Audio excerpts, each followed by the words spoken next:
ನಮಸ್ಕಾರ, ನೀವು ನೋಡ್ತಾ ಇದ್ದೀರಾ ನ್ಯೂಸ್ ಫಸ್ಟ್. ನಾನು ವಿದ್ಯಶ್ರೀ.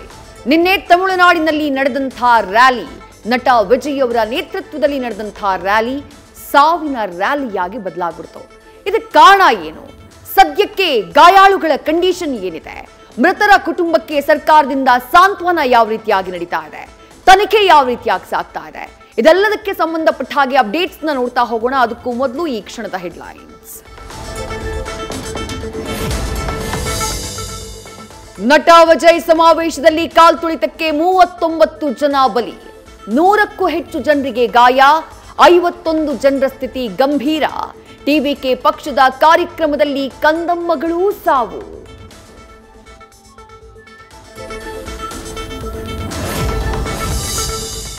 ಮೃತಪಟ್ಟ 39 ಜನರಲ್ಲಿ 35 ಶವಗಳ ಗುರುತು ಪತ್ತೆ, ಇನ್ನು 4 ಮೃತದೇಹಗಳ ಗುರುತು ಪತ್ತೆಗೆ ಪೊಲೀಸರ ಯತ್ನ.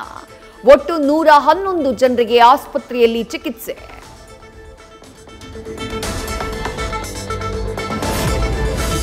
ಘಟನಾ ಸ್ಥಳಕ್ಕೆ ತೆರಳಿ ಪರಿಶೀಲನೆ ನಡೆಸಿದ ತಮಿಳುನಾಡು ಸಿಎಂ ಎಂಕೆ ಸ್ಟಾಲಿನ್.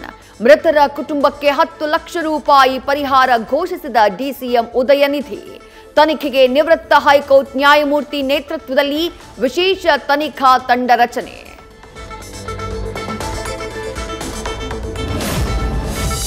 ನಾವು ಲಾಠಿ ಚಾರ್ಜ್ ಮಾಡಿಲ್ಲ, ಕ್ಲೌಡ್ ಕ್ಲಿಯರೆನ್ಸ್ ಮಾತ್ರ ಮಾಡಿದ್ದೀವಿ.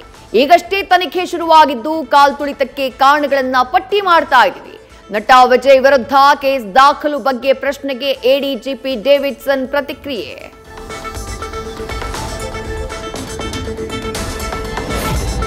ಕಾಲ್ತುಳಿತ ದುರಂತದ ಬಗ್ಗೆ ಟಿವಿಕೆ ಪಕ್ಷದ ವಿರುದ್ಧ ಕೇಸ್. ಕರೂರು ಘಟಕದ ಕಾರ್ಯದರ್ಶಿ ವಿಪಿ ಮತಿಯಳಗನ್ರನ್ನ ವಶಕ್ಕೆ ಪಡೆದ ಪೊಲೀಸರು. ಪಕ್ಷದ ಸಂಸ್ಥಾಪಕ ನಟ ವಿಜಯ್ಗೂ ಎದುರಾಗಲಿದೆಯಾ ಸಂಕಷ್ಟ?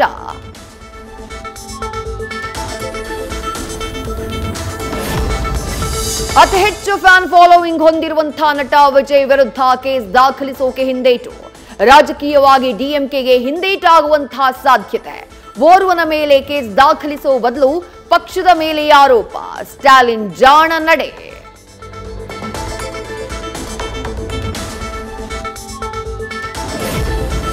ದುರಂತ ನಡೆದ ಸ್ಥಳವನ್ನ ಗುರುತಿಸಿ ಕೊಟ್ಟಿದ್ದೇ ಪೊಲೀಸರು.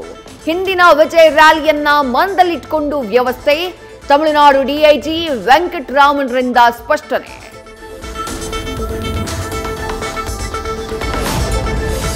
ಮಹಾರಾಷ್ಟ್ರದಲ್ಲಿ ಮಳೆಯಿಂದಾಗಿ ಕಲಬುರಗಿಯಲ್ಲಿ ಜಲಕಂಟಕ.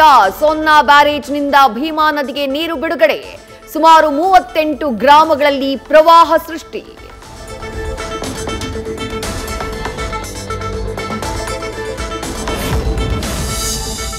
ಕಲಬುರಗಿಯಲ್ಲಿ ರಕ್ಕಸ ನೆರೆ ಹೊಡೆತಕ್ಕೆ ಬೀದಿಗೆ ಬಿದ್ದ ಜನ. ಭೀಮಾ ನದಿ ದಡದ 2 ಕಡೆ 2 ಕಿಲೋಮೀಟರ್ ದೂರ ನೀರೋ ನೀರು. ಬಕಾಸುರನಂತೆ ರೈತರ ಬೆಳೆಗಳನ್ನ ನುಂಗಿದ ಭೀಮೆ.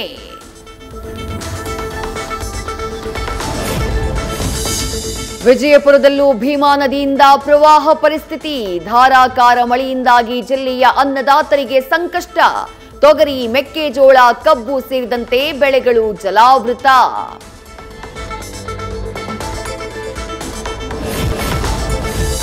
ಬಾಗಲಕೋಟೆಯಲ್ಲಿ ನಿರಂತರ ಮಳೆ ಸಂಕಷ್ಟಕ್ಕೆ ಸಿಲುಕಿದ ಹತ್ತಿ ಬೆಳೆಗಾರರು. 1.5 ಎಕರೆ ಜಮೀನಲ್ಲಿ ಹತ್ತಿ ಬೆಳೆದಿದ್ದ ರೈತ ನಾಗಪ್ಪ ಕಂಗಾಲು.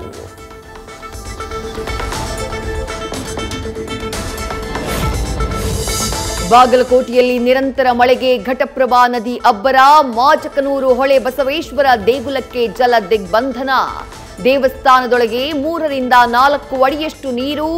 ಭಕ್ತರ ಪ್ರವೇಶ ಬಂದ್.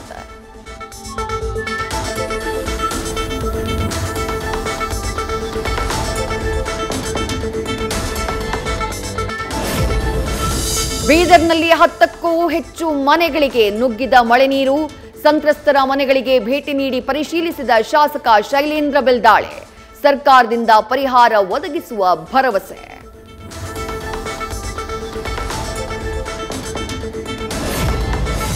ಮಳೆಹಾನಿ ಪ್ರದೇಶಗಳಿಗೆ ಭೇಟಿ ನೀಡಿ ಜನರ ಸಂಕಷ್ಟಕ್ಕೆ ಸ್ಪಂದಿಸಿ. ಜಿಲ್ಲೆಯಲ್ಲಿ ಮಳೆಯಿಂದಾದ ಅವಘಡಗಳ ಬಗ್ಗೆ ಮಾಹಿತಿ ಪಡೆಯಿರಿ.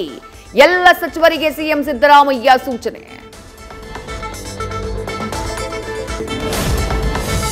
ಬೆಂಗಳೂರಲ್ಲಿ ಬೀದಿ ನಾಯಿಗಳಿಗೆ ಚಿಕನ್ ರೈಸ್ ಭಾಗ್ಯ ಇಲ್ಲ. ಜಿಬಿಎ ರಚನೆ ಬೆನ್ನಲ್ಲೇ ಪ್ಲಾನ್ ಸ್ಥಗಿತ. ವ್ಯಾಪಕ ವಿರೋಧ ವ್ಯಕ್ತವಾದ ಬೆನ್ನಲ್ಲೇ ಚಿಕನ್ ರೈಸ್ ಸ್ಕೀಮ್ಗೆ ಕೊಕ್ಕೆ. ನ್ಯೂಸ್ ಫಸ್ಟ್ ನಿರ್ಭೀತಿಯಿಂದ ನಿಮ್ಮ ಪರವಾಗಿ.